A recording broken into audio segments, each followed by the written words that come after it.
Sibylla, where are you going? Are you going alone?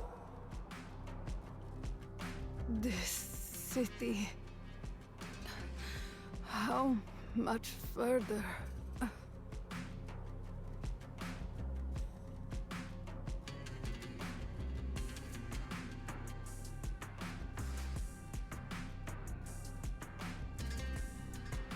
The Great Expo? What a strange name. What is that? This is a tradition that has endured throughout human history.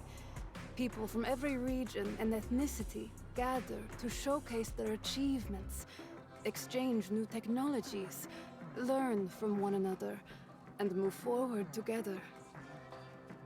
Regardless of how they're divided into nations, or today's city-states, settlements, and shelters, the essence of the Great Expo has never changed.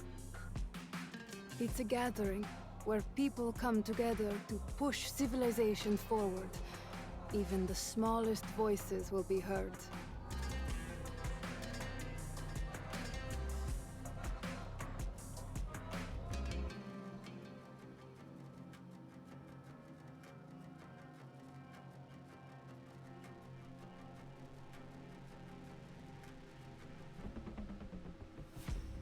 But it's still a long way from here, and it'll be pretty dangerous, right?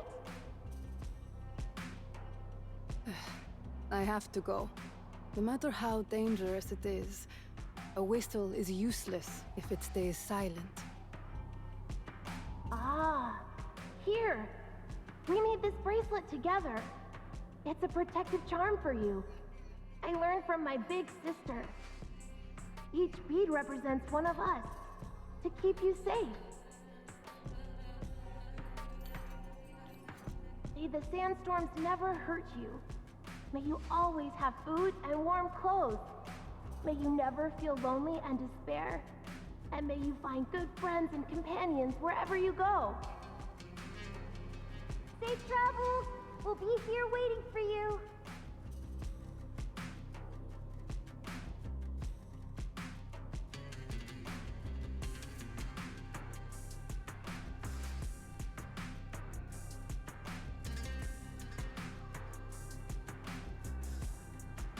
There's still a chance.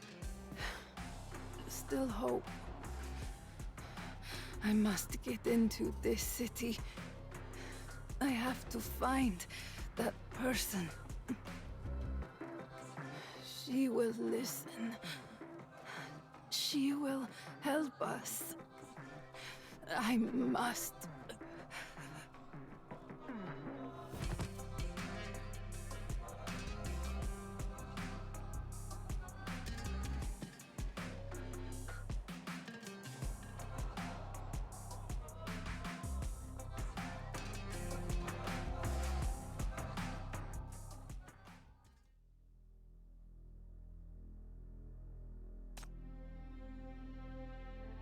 Six months have passed since the assassination of the Speaker and the cabinet overthrow.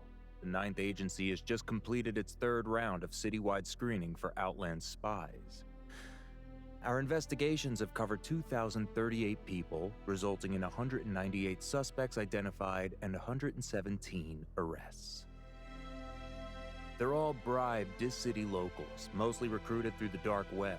They know nothing about their employers and only care about pocket change. In other words, the real mastermind stays well hidden.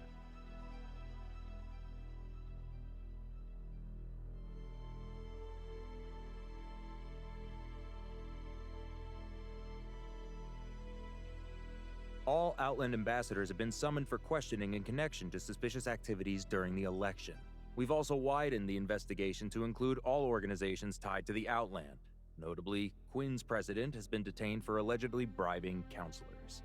The full reports have been forwarded to the Ninth Agency. The borders are now under stricter lockdown, with heightened scrutiny for all entries and exits. So far, no individual or organization has claimed responsibility for the attack.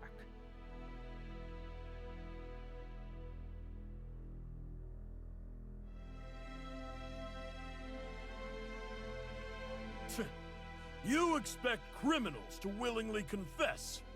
Of course they're the ones who killed those people. The Outlanders couldn't wait to reap the benefits from it. With a prize like the new mine, Nirvana has been haggling with the Syndicans for over a year, only to stay empty-handed.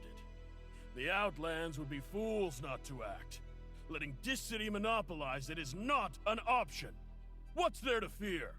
War is simply another form of negotiation. The FAC has long since shifted its focus to mania defense. The Black Rings and Corruptors have drained the military budget dry. Our soldiers and artillery tied up defending the broken front line. A single tide of ashes or a dis-sea surge, and they're already stretched thin. If war actually breaks out, how many troops would we even have left? Anyone with a brain can see that this is the Outland's best, if not last, chance to cripple this city. And yet, here we are, entertaining fantasies of the Great Expo, rolling out the welcome mat for thousands of them. Because this is a peace petition actively proposed by our ally Fraser, an outright refusal would damage the city's standing. We can use that as the official position to present. What I care about is that as the only friendly city-state that stood by our side during the last Outland War, Fraser has promised crucial intelligence, not just about the cabinet attack's true perpetrators, but about the world beyond our walls.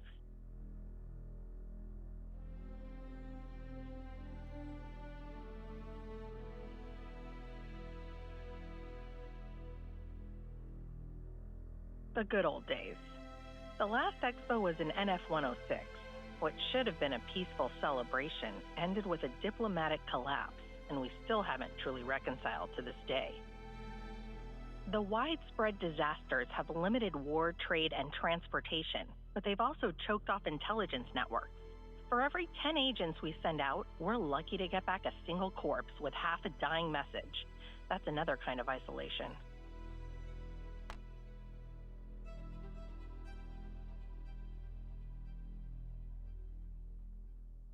We hear blades being sharpened, yet we're still blind in this fog. This city needs real intelligence. We must see every threat before it strikes. And if a blade is pressed to our throats, we take it and follow it straight back to its master.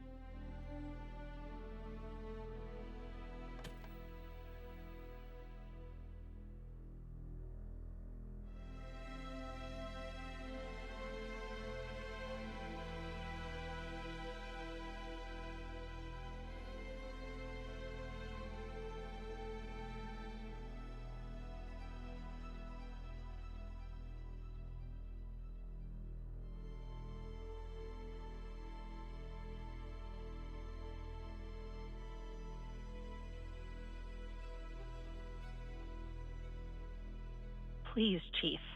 We need first-hand intelligence from the MBCC.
This doesn't look good. This thing clearly isn't some amateur creation. It must have required massive resources and manpower to develop. Whoever's backing her is no small player. Hey, where's that spy now?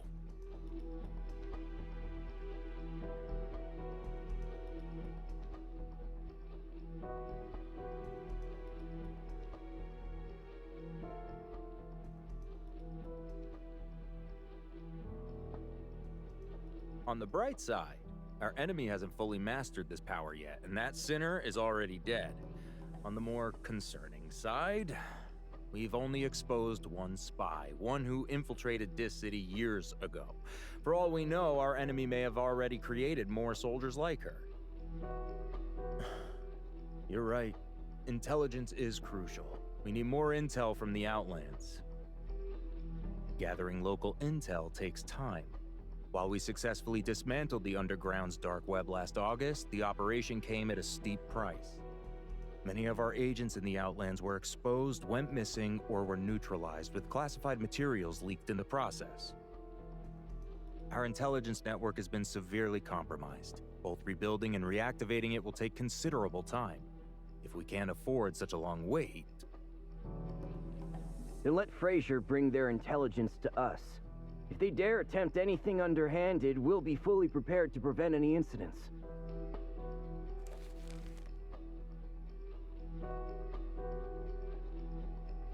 First, we'll segregate all Outland delegations entering under the Great Expo banner. Only a select group of high-ranking officials will be permitted inside city embassies as diplomatic envoys, while the rest will be housed in the Outland quarters, outside the city. These quarters will be under FAC's close surveillance, ensuring that the majority of their personnel, goods, and information are strictly confined to the designated area outside our borders. Second, we'll implement targeted countermeasures against the Apostles of Ashes. Now that our enemy has revealed their attack methods, we'll adapt our defenses accordingly. Every lesson learned from fighting the Tide of Ashes will be put to good use. Third, we'll coordinate with satellite towns and other allied forces to reinforce outskirts patrol routes and alert systems. This will prevent any large-scale force from approaching the city undetected. Simulations confirm that even if the enemy were to mobilize from the nearest city-state, traversing the calamity-stricken White Sands would exhaust their time and resources. Should conflicts erupt during the Great Expo, our existing defensive capabilities are more than adequate to protect our city.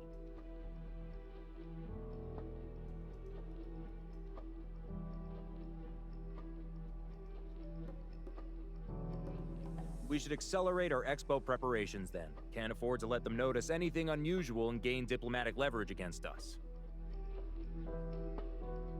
Naturally. History's greatest warmongers always drape themselves in peace banners first. The better to lull their enemies into complacency. Time to see who can stand till the end in this game. Since Frazier has managed to persuade several minor factions to share intelligence and mend relations, we should capitalize on this opportunity to sort out friends from foes and gain a clearer assessment of the situation.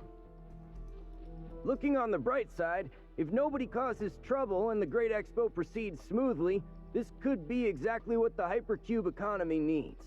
Nirvana has been particularly enthusiastic about this prospect.